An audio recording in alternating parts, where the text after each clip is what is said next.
যদি বলা হয় বাংলাদেশের ভিতরে স্নাইপারের বেস্ট প্লেয়ারকে, তাইলে আসবে আমাদের কুরুল ভাই। যদি বলা হয় ইন্ডিয়া কিংবা নেপালিয়ান সার্ভারের স্নাইপারের বেস্ট প্লেয়ারকে, তাইলে আসবে রয় গেমিং কিংবা আজ্জু ভাই। কিন্তু কখনো যদি বলা হয় পুরো বিশ্বের ভিতরে স্নাইপারের বেস্ট প্লেয়ারকে, তাইলে কে আসবে জানো? আমি জানি তোমরা অনেকেই বুঝতে পারছো আমি কার কথা বলতে চাচ্ছি। হ্যাঁ, এক সময়ের স্নাইপারের রাজা এবং হাজারো ফ্রি ফায়ার প্লেয়ারের ইমোশন বিটুকের কথা বলতেছি।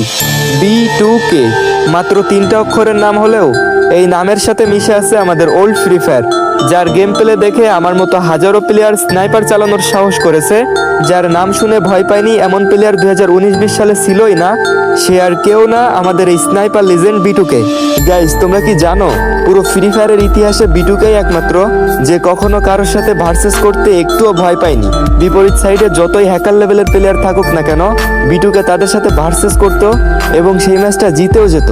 2019 সালে তৈরি হওয়া এই স্নাইপার লিজেন্ডকে আমরা 2025 সালে এসেও ভুলতে পারি নাই। হয়তো নতুন নতুন আমরা হাজারো স্নাইপার লিজেন্ডকে পাবো, কিন্তু B2Kর জায়গাটা কেউই কখনো নিতে পারবে না। এই স্নাইপার লিজেন্ড আমাদের মনে আগেও ছিল, এখনো আছে আর ভবিষ্যতেও থাকবে। যাই হোক গাইজ, তোমরা এখনো আমার মতো এই